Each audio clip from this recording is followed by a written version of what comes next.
Welcome back to that 70s Card Show. I am your host, John Keating, and I thank you for joining me as we take a look back at the cards and the culture of the very colorful 1970s. That 70s Card Show is currently sponsored by nobody. If you want to reach out to me, you can reach me at that 70s Card Show at gmail.com, at 70s Card on Twitter, or you can come on over to YouTube, which this show is simulcast on, and leave a comment, criticism, or whatever else you want right there on the YouTube comments section. So this is episode 30. I made it to 30 somehow, limping along here. And this is going to be a review of the 1974 Topps football set. Very colorful time in the NFL.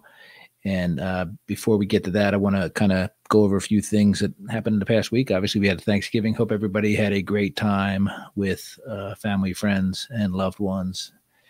And obviously, a very busy time. I got home sometime last week and back out in LA here, overlooking this time the Crypto.com Center here in downtown Los Angeles. I'm at the JW Marriott.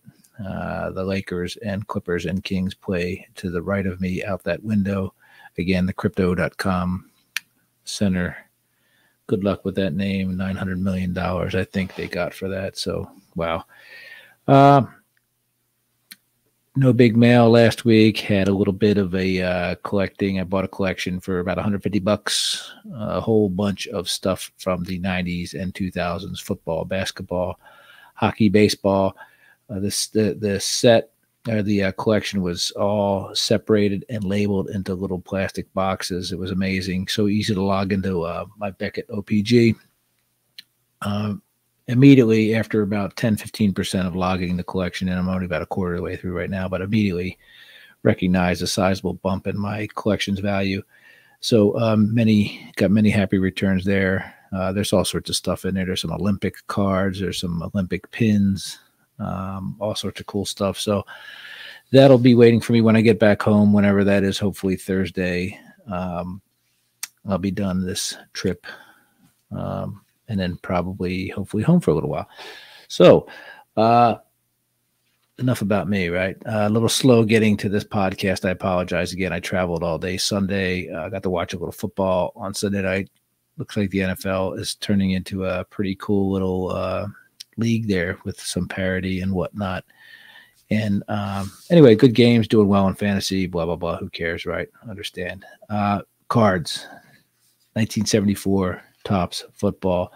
Dad facts have been already explained to you via my, I think, the 1974 Topps baseball review. So let's get to the NFL season. But before that happened, guess what? There was an NFL draft. January 29th and 30th.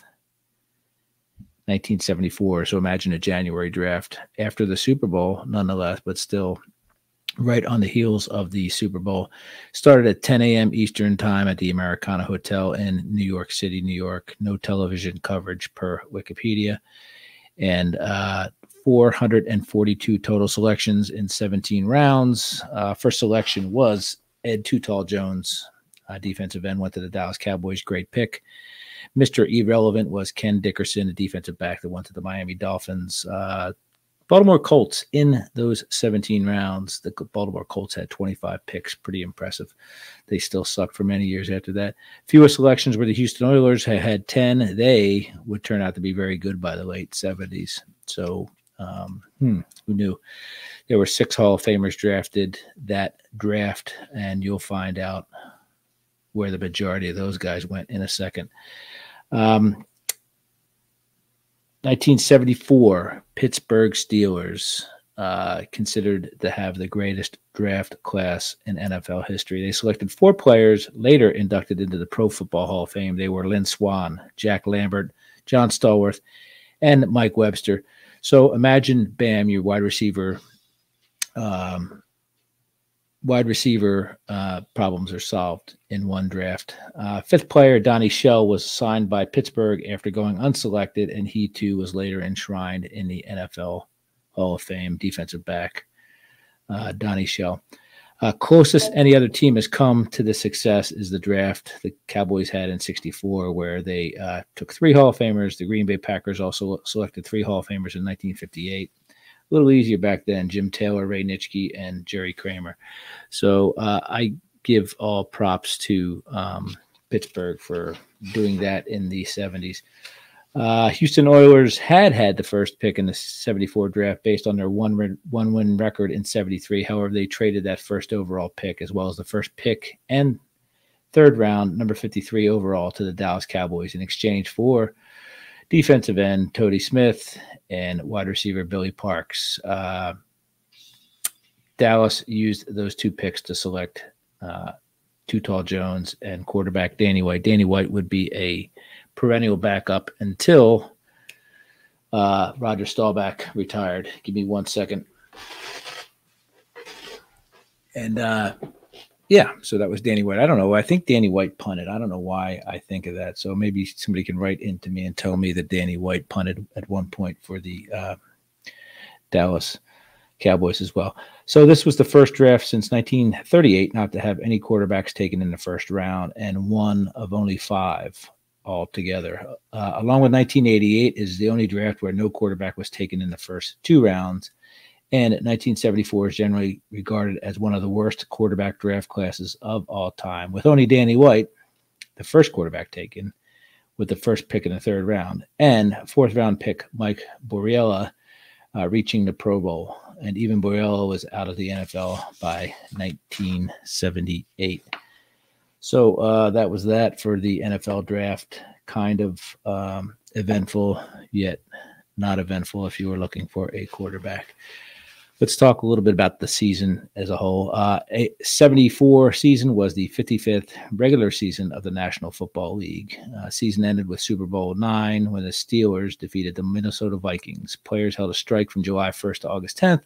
Prior to the regular season beginning, only one preseason game, that year's college all-star game, was canceled, and the preseason contests were held with all rookie stars. So a few things about that. The college all-star game, I don't remember this. Maybe some of you that are a wee bit older might.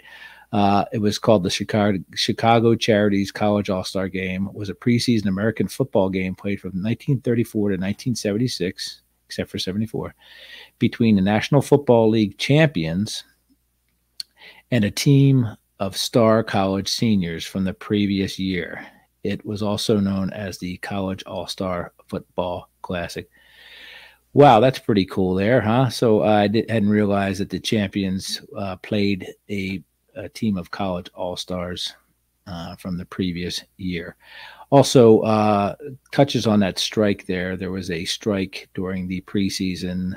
I believe the Pro Football Hall of Fame game was the first technical strike action. They were there in Canton protesting. They wanted free agency, end of the reserve clause, all that stuff that you would normally ask for back in the day, and rightfully so. Kind of had a hard time figuring out how to go about getting it. Even the players that were striking and protesting and picketing, although they were joined by fellow labor unions such as the UAW, they were protested against by retired players who were essentially saying, we have our own issues here, so what about us? So there was the Pro Football Hall of Fame game being picketed by active players, and the active players being picketed by retired players, and on the field were scrubs and rookies who were at that point not part of the union. So quite a preseason there in 1974. NFL players would eventually take them 20 so years to get exactly what they wanted and what they deserved. Some major rule changes in the '74 season. Rules were adopted to add tempo and action to the game and to help counter the proposed changes announced by the World Football League to their games. So one sudden death overtime period was originally 15 minutes, and since 2017, it's been 10 minutes. Was added to all preseason and regular season games. If no team scored in this period, a game would result in a tie. The rule was enacted to decrease the number of tie games. The first regular season overtime, a September 22nd game between the Pittsburgh Steelers and the Denver Broncos, ended in a 35-all draw. It was not until November 10th when the New York Jets defeated the New York Giants 26-20 that an overtime game would produce a winner.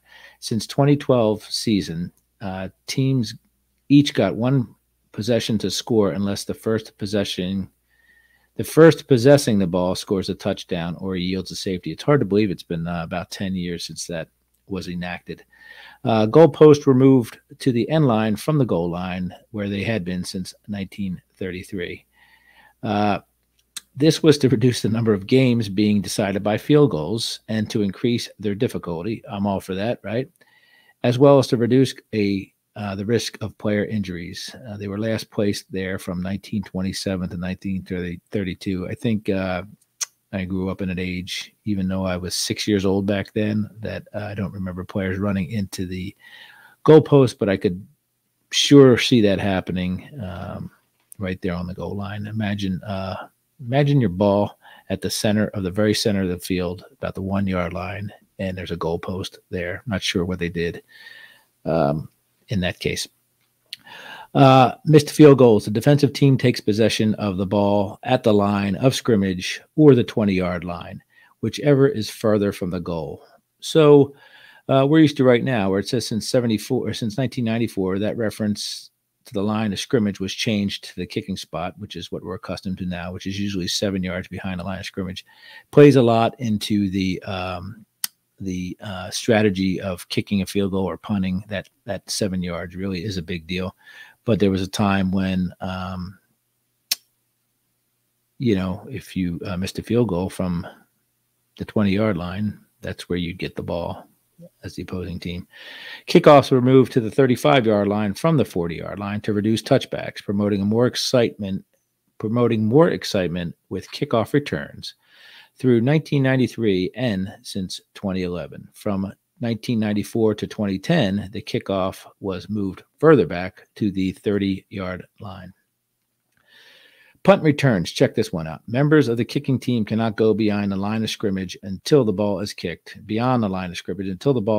except the player at the farthest end of each side of the snapper. We know those as gunners, right? And the original rule change would have prohibited any player from crossing the line of scrimmage prior to the ball being kicked. The penalty is the same as that for an ineligible player downfield on a pass play. We don't see that often these days. We don't see an eligible man downfield on a punt because the communication there is pretty good. Just the gunners are running down. So, yeah, fun fact. An eligible pass receiver can only be contacted once by defenders after the receiver has gone 3 yards beyond the line of scrimmage. Now, who's really keeping count of this? Say you have 5 receivers out there. I mean, who's counting how many times each player would have been contacted and at that one time was used up? So I'm sure, cooler heads finally prevailed, right? And no contact was allowed. But back in the day, you could hit somebody once past the 3-yard line of scrimmage. Don't do it twice. When the defensive team commits an illegal use of hands, arms, or body foul from behind the line of scrimmage, the penalty will be assessed from the previous spot instead of the spot of foul. So assessed from the line of scrimmage. Apparently before that, it was assessed from the spot, if I'm reading that correctly, folks. Let's see. Check this out. The penalties for offensive holding, illegal use of hands, and tripping were reduced from 15 yards to 10 yards. Imagine this day and age when there's probably at least 5 to 10 holding penalties on offensive linemen a game. That would have been a lot more yardage now, if my math is correct. Yeah, and there's another dumb one here. Wide receivers blocking back towards the ball within 3 yards from the line of scrimmage may not block below the waist. Whatever. So in addition to the on-field rule changes, the league eliminated the future list of players a team could sign without placing them on an active roster. The future list has been formalized by the league was formalized by the league in 1965 and informally existed for over a decade before that. The concept would return in 1977, renamed the practice squad. Of course, there was that brief period where it was called the taxi squad. I'm going to put my glasses on here because I printed something out in too small of a font. So, ladies, eyes up here, please. Final standings. Let's talk about the final standings in 1974. In the AFC East, we had the Dolphins at 11-3, Bills 9-5, New England Patriots and New York Jets at 7-7, and the Baltimore Colts 2-12. Baltimore, right? AFC Central had the Pittsburgh Steelers at 10-3-1, Houston Oilers at 7-7, Cincinnati Bengals at 7-7, and the Cleveland Browns at 4-10. AFC West was dominated by the Oakland Raiders, 12-2, best conference record as well. Denver Broncos at 7-6-1, Kansas City Chiefs at 5-9, and the San Diego Chargers at 5-9. Over there in the National Football Conference East Division, the St. Louis Cardinals were 10-4, as were the Washington Redskins. Crazy, I know. Dallas Cowboys 8-6, Philadelphia Eagles 7-7. New York Giants 2-12. NFC Central featured the Minnesota Vikings taking it all at 10-4, Detroit Lions 7-7, Green Bay Packers at 6-8, and the Chicago Bears at 4-10. NFC West was the LA Rams at 10-4, the San Francisco 49ers at 6-8, the New Orleans Saints at 5-9, and the Atlanta Falcons at 3-10.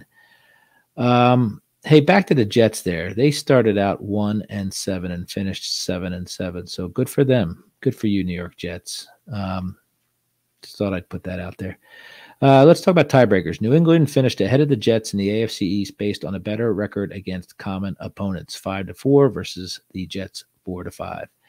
Houston finished ahead of Cincinnati in the AFC Central based on head-to-head sweep. So that would be a 2-0 sweep of the Cincinnati Bengals by the Houston Oilers. Kansas City finished ahead of San Diego in the AFC West based on better record against common opponents, 4-6 for the Chiefs versus the Chargers, 3-7. And San Luis finished ahead of Washington in the NFC East based on a head-to-head sweep of 2-0. St. Louis Cardinals, probably the last time they had won a division in the NFC East, I would reckon. So glasses are coming off, ladies. Enjoy that. Let's talk a little bit about the playoffs there. So the Pittsburgh Steelers. Let's talk about the Pittsburgh Steelers. Anyway, Pittsburgh Steelers beat the Buffalo Bills 32-14. First round, and the Oakland Raiders beat the Miami Dolphins 28-16. Both home teams winning there. Over in the NFC at the Los Angeles Memorial Coliseum, the Rams beat the Washington Redskins 19-10. Again, Washington wild card, Buffalo the wild card. And over there, up there, yonder at Metropolitan Stadium, Minnesota Vikings beat the St. Louis Cardinals 30-14. Minnesota, obviously a juggernaut in the 70s, no doubt about it. Let's talk a little about the championship games. AFC Championship, Pittsburgh went on the road to beat the Oakland Raiders 24-13. And over there at Metropolitan Stadium, once again, it was a close-fought match, 14-10. The Vikings beat the Rams on December 29th.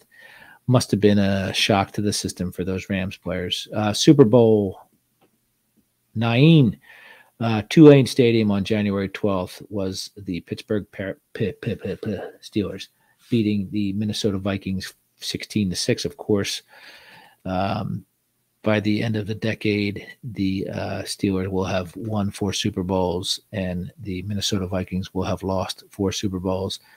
I guess you can consider 79-80 to be the end of the decade, right? So Let's talk a little bit about awards, honor roll stuff here. Most valuable player that year in the NFL was Ken Stabler of the Oakland Raiders. Coach of the year, Don Coryell, St. Louis Cardinals. I think I made note of him leaving shortly thereafter to go to San Diego. Offensive player of the year was Ken Stabler. Again, defensive player of the year, Joe Green from those Pittsburgh Steelers. Offensive rookie of the year, Don Woods, running back, San Diego. Interesting in an Eric Coryell offense that the rookie of the year would come out of San Diego. Defensive, and it would be a running back, Defensive rookie of the year was Jack Lambert of the Pittsburgh Steelers. Man of the year was George Blanda, Oakland Raiders. Comeback player of the year, Joe Namath, the New York Jets. And Super Bowl most valuable player would be Franco Harris of Pennsylvania State University.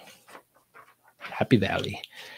Coaching nonsense. Detroit Lions, their coach, Don McCafferty, died on July 28, 1974, after suffering a heart attack. Assistant coach Rick Forzano was promoted to head coach and remained in the position for 2.5 seasons. So in the midst of that player strike, Coach Don McCafferty passes away from Detroit. So sad, huh? And I'm serious there, folks. Houston Oilers, this was Sid Gilman's first full season as head coach after replacing Bill Peterson, who was fired after the Oilers lost their first 5 games in 1973. I think most of the people that agree, or that listen to this show or watch the show, agree that the Houston Oilers should never have moved from Houston. They should still be playing in that Astrodome, in my opinion. New York Giants, Alex Webster was replaced by Bill Arnsparger, architect of the Miami Dolphins' no-name defense. New York Jets, after 11 seasons as head coach, Weeb Ewbank resigned and was replaced by Charlie Winter, Ewbank's son-in-law and head coach of the Cardinals from 66 to 70. That's convenient. Charlie Winter and son-in-law, they had no choice, right? San Diego Chargers, Tommy Prothro became the team's new head coach. Harlan Savare left the team midway through the 73 season after going 1-6-1, and Ron Waller serving as interim coach for the final 6 games in 73. In season, Atlanta Falcons' Norm Van Brocklin was fired after starting the season 2-6. Defensive coordinator Marion the Swamp Fox Campbell served as head coach for the remainder of the season. He was elevated to full-time head coach in 1975, but fired midway through the 1976 season. Campbell would return to the Falcons from 87 to 89 after 3 seasons as head coach of the Philadelphia Eagles, ran that franchise into the ground. Baltimore Colts, Howard Schnellenberger was fired after 3 games into the season. General manager Joe Thomas served as head coach for the remainder of the season. Schnellenberger would go on, I believe, to win himself a national championship at the University of Miami. Some uniform changes. The Buffalo Bills replaced their standing red bison helmet logo with a charging blue one, with a red slanting stripe coming across from its horns. I prefer the old one myself. The Kansas City Chiefs switched from gray to white face masks. Big deal. The Arrowhead logo on the helmet shrunk in size, while the black border on the arrowhead became thicker. Who cares?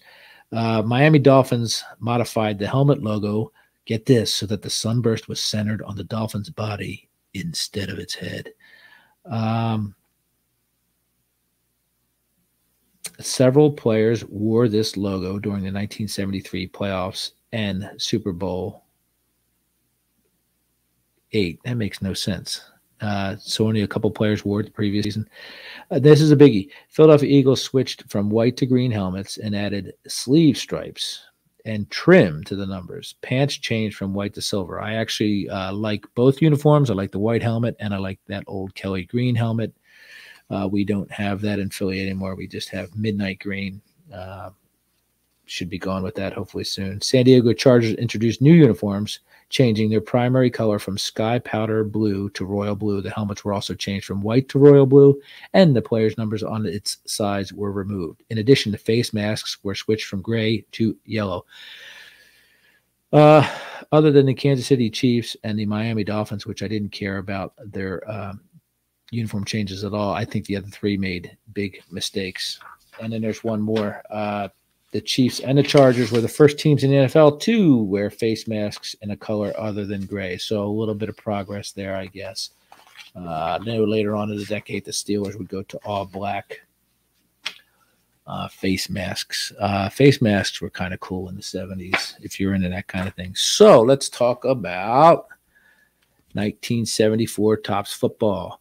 Okay, I have with me, I brought like a old worn out Whoopie. I brought my entire set with me, which is 380 cards. I sold a few of them this past summer like an idiot, including 2 Howard Carmichael cards, before I realized maybe I should hold on to my football cards because I like collecting cards. 1974, there were 528 cards in total.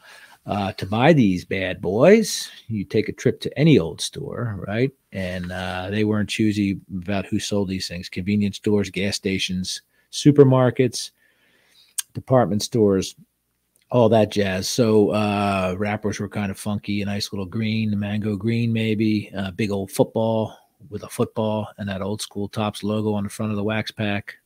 Says it right there, all 528 cards in one series with 1 stick of bubble gum.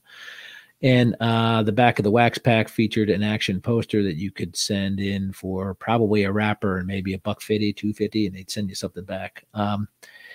So the wax packs were 15 cents for 10 cards. This is when inflation hit America, and this is when inflation hit the collecting hobby in general. I think there was a reduction. There was an increase of a nickel from the previous year and the same amount of cards. So bam, right there, you're paying 50% more for the same amount of cards. Cello packs were 25 cents for 20, and rack packs were 39 cents for 36 cards. So the days of penny cards were gone at that point. Again, inflation was kind of a whole thing around the country back then, kind of like what's going on now. The wax boxes, I think it was 24 packs per box. They were kind of very slim and long, unlike the baseball kind of squarish boxes. These things were kind of slim and long. So featured a nice little action photo of Jets and Dolphins players with their helmet logo airbrushed off.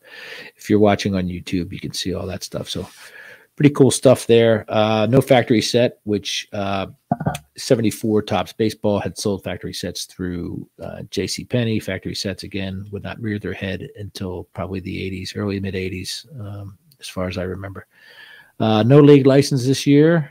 As usual with the NFL, either they didn't care or they couldn't get it, but we'll talk a little bit about the cards here in a second.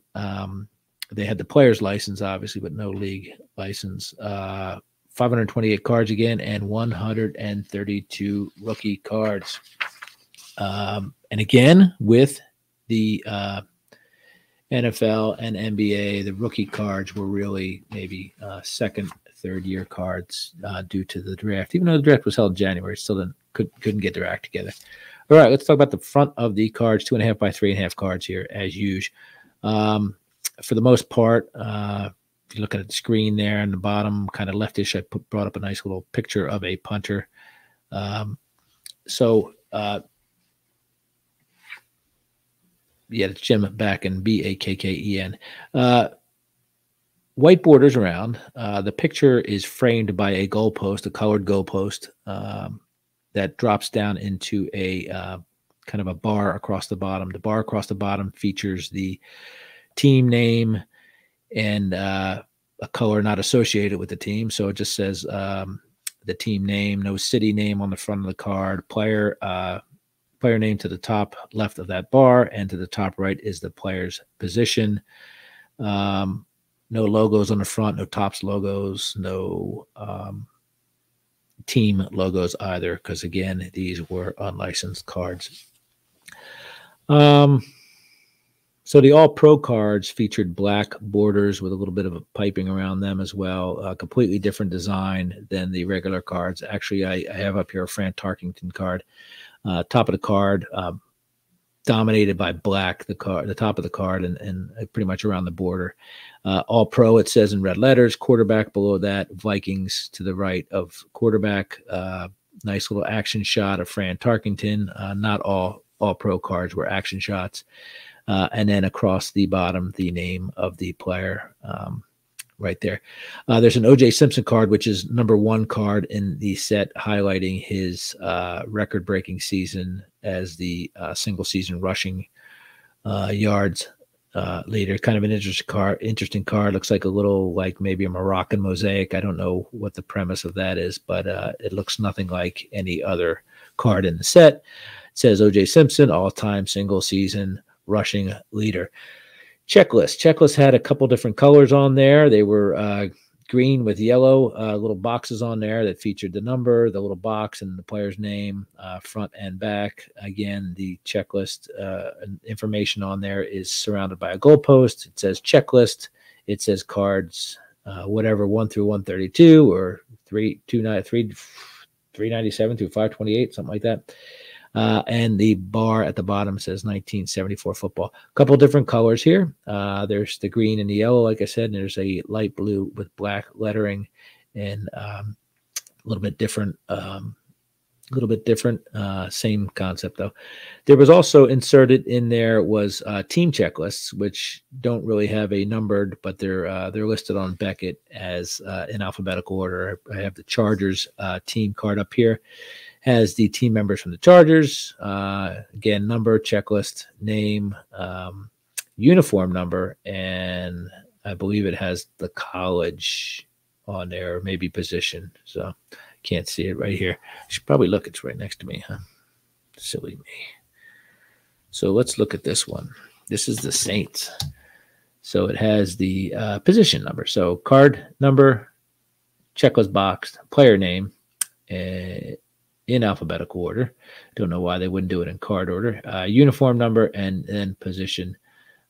You have an offer there to get all 26 teams for a 30 cents plus 1 football wrapper. It's telling you, please include zip code, please print clearly, and it's void where prohibited, of course. This offer expired on December 31st, 1974. There's rumors that these things were sent out in, there's 26 teams. They were sent out in sheets of 13, but I've tried to do the math and can't figure out how a sheet of 13 cards would work. Maybe somebody that's smarter than me can draw me a picture. A couple other things here. These cards are mostly posed shots, okay? Mostly portrait shots. There are some exceptions, and the exceptions of the horizontal or landscape shots are typically in action. I brought up some nice shot of Norm Snead handing off the ball, the Giants quarterback. That is a landscape horizontal action shot.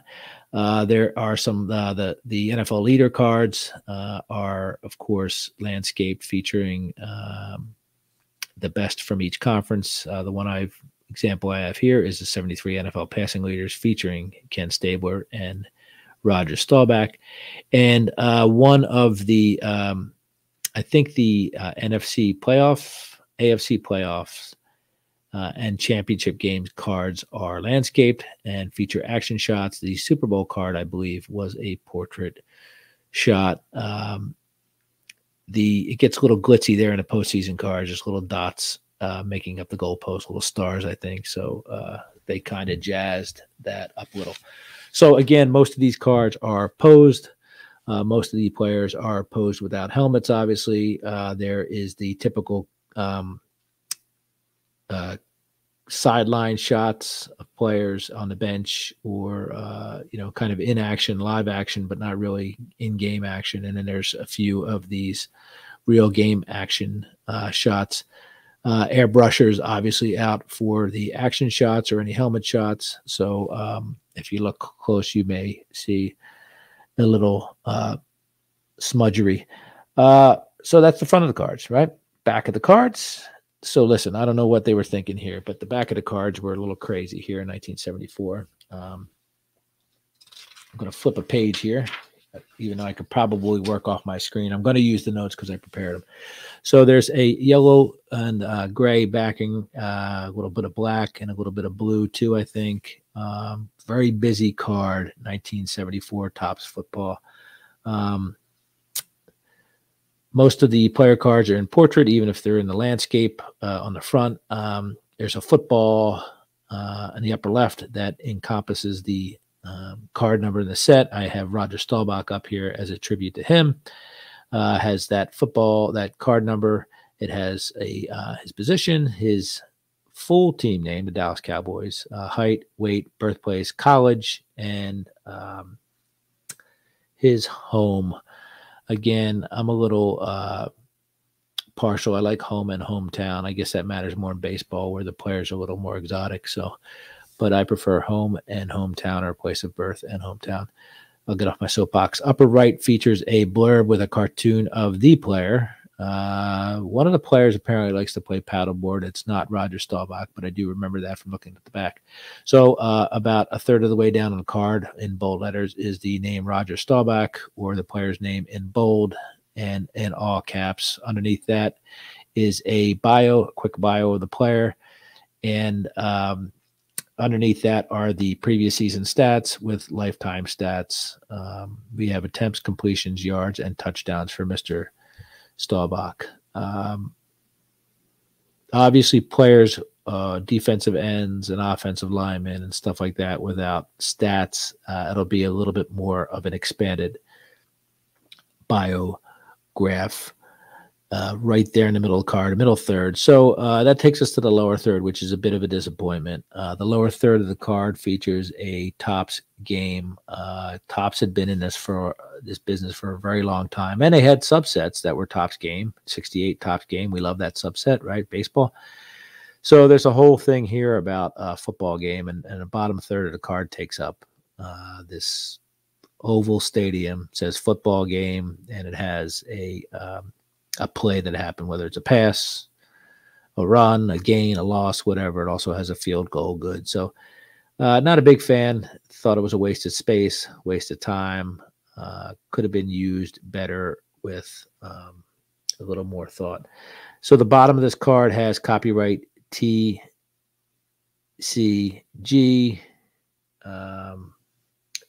PRTD for printed, the U.S.A. And it has 1 star. I'm sorry, this has 2 stars next to the copyright logo. So that's the typical back of the card. The passing leaders and the leaders cards would have been a horizontal or landscape backing with leaders from both sides. Blue bar across the top. Football again with the card number inside. Headline with the 1973 NFL blah blah blah leaders, and again AFC NFC stuff on there.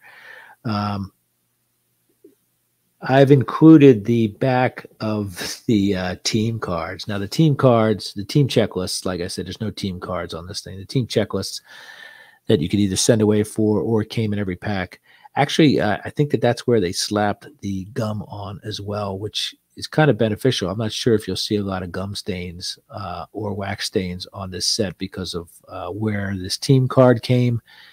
This unnumbered team card, this martyr card, if you will, that took the brunt of the gum and the wax sealant, but it has the rules for the football game on the back. I don't know if you want me to read them. I don't know if I want to read them. I don't know if I can read them. But anyway, it's a pretty ugly backing. It's brown for the most part. Tries to get us jazzed up with a couple pennants flying in the wind. Rules of the football game. Anyway, yeah, so that's that. No read for me. If you're desperate for the rules of the football game, reach out to me and I will send you one in a PWE, and you can read it in the bathtub or waiting for the bus. Back of the checklist, pretty simple. That same yellow ink on the back with blue. That football right in the top middle of the card with the card number there. Incidentally, I like the way the back of the NFL leaders cards look. It's simple. It's got that sort of that yellow, but it's blue, and it's clean and simple. I don't know why they just didn't do that for the back of all the cards. 74 Topps. Maybe I'll do an episode about ugliest back cards of the 70s, 74 tops. I'm putting you on notice.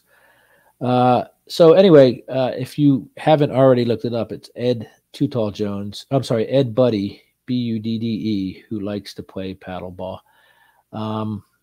So now you know, so you don't stay up tonight worried about that. Jaws. I said John or Jazz, kind of both, right? No team cards, as I said. The league leaders were 328 through 333. Team checklists, again, all, not numbered at all 26 team checklists available for $1 and 30 cents as uncut sheets. Like I said, I don't believe it. Show me. All pros were 121 through 144. 460 and 61 were the semifinals of the playoffs. 462 were the conference finals, and 463 was the Super Bowl card. Some uncorrected errors in there. Not a lot to really care about too much, but nothing that stands out. Topps really didn't care about correcting errors in the football sense, I'm pretty sure.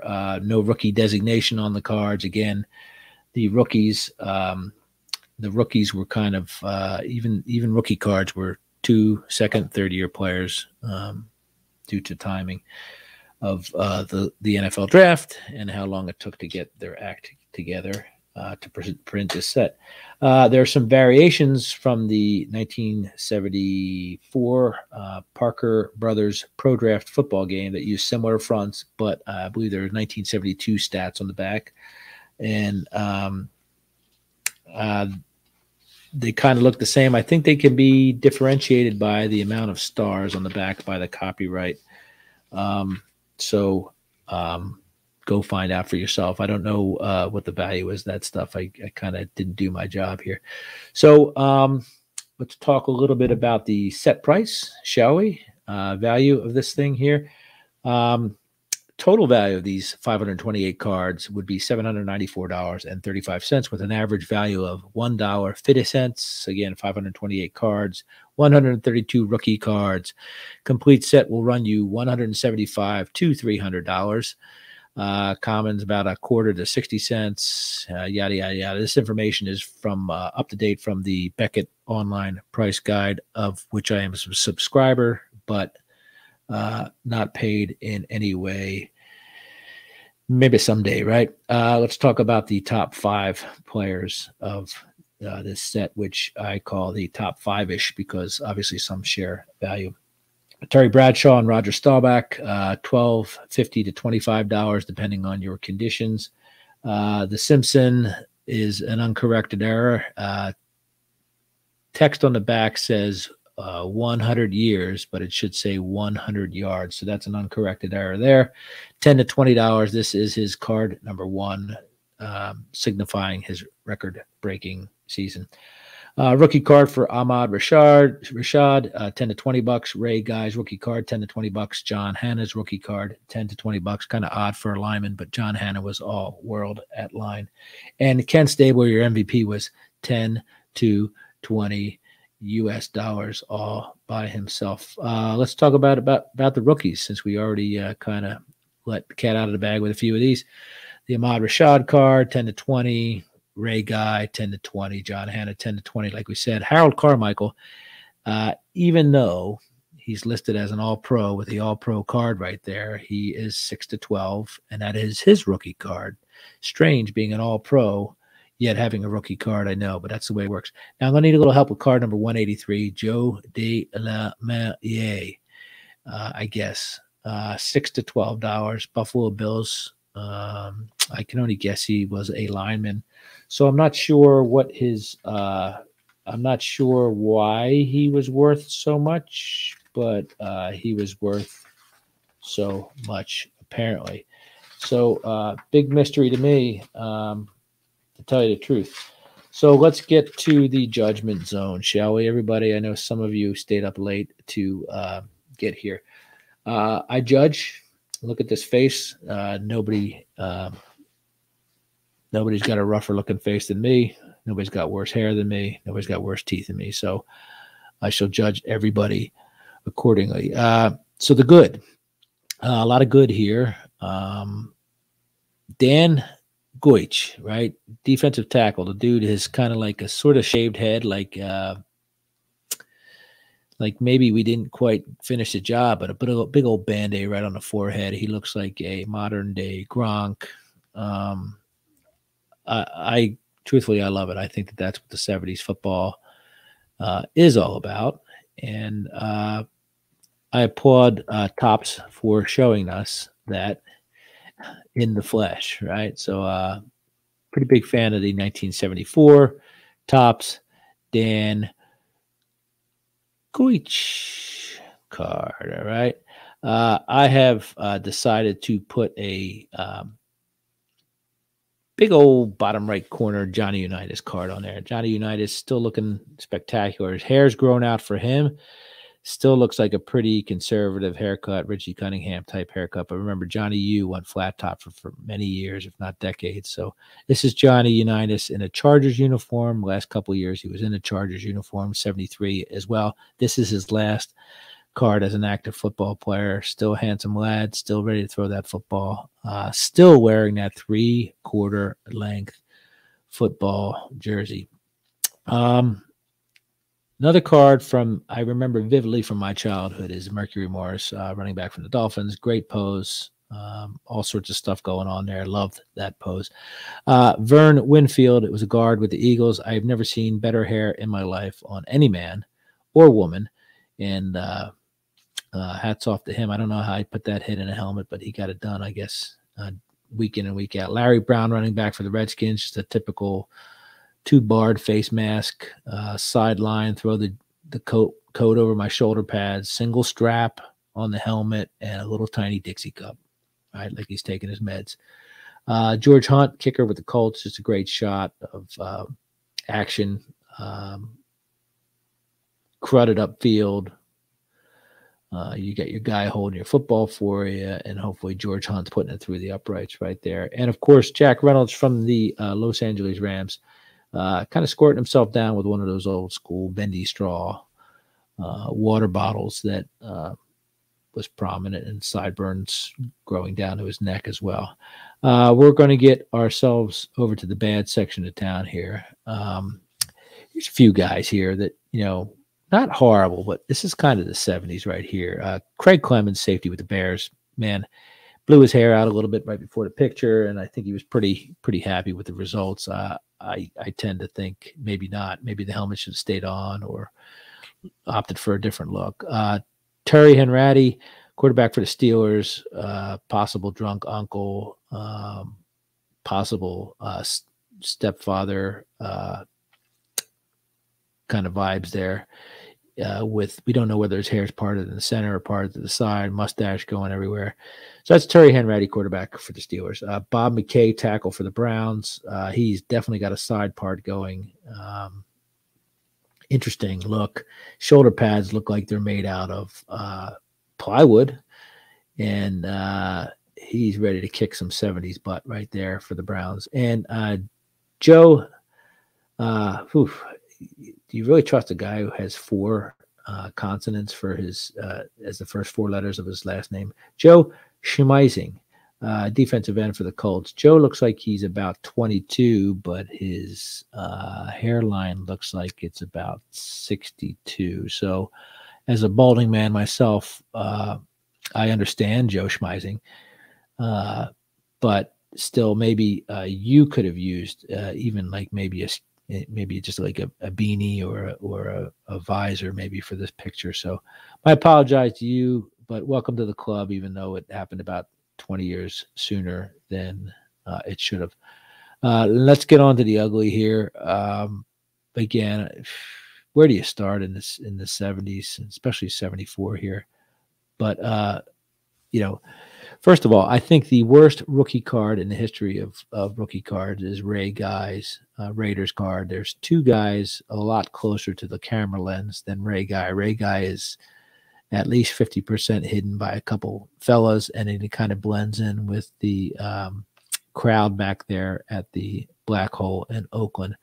So there has to be a better rookie card a shot. There has to be a better shot array guy somewhere. Topps chose not to use it. They used this one instead.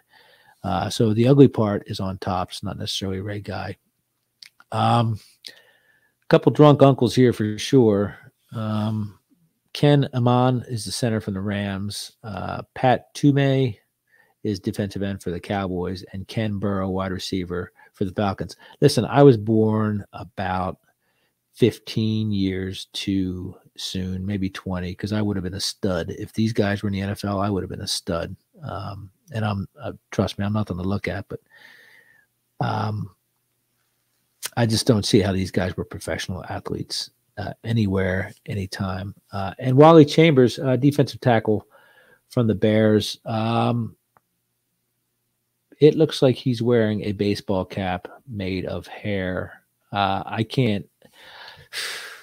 don't know what to say, man. This I don't know how you get this helmet. I don't know how you get this hair. I don't know what helmet makes his hair, but he's got an afro with a visor, but it's only like 3/4 of an afro on his left side, but the visor. Anyway, go look up at the Wally Chambers card if you really want to have fun and feel good about yourself. And you think you're having a bad hair day, even if you don't have any hair like me, then perhaps you should reevaluate your self-critique. So anyway, that's that. I want to thank you for joining me this week in my journey back in time. If you have a comment or suggestion, perhaps you have a set from the 70s you'd like to hear more about, or are interested in sponsoring this small little show, please reach out to me at that70scardshow@gmail.com. 70s card on Twitter, or that 70s card on YouTube. Again, thanks everybody. Another episode from the road. Thanks for listening. Thanks for watching. Thanks to what was formerly known as Mango Safari for the music. My nephew Ryan and his musical partner Grant apparently are off doing something together different from Mango Safari. So anyway, look forward to hearing more music from him. Thanks for Beckett OPG, Wikipedia, NFL Reference, all that stuff, trading card database, the card connection, all that stuff. Thank you for the reference material. And listen, everybody, be safe out there. Okay, we're not through the holidays yet. My son got in a car accident yesterday on the way back to college. He's okay. It's okay. Just be safe out there.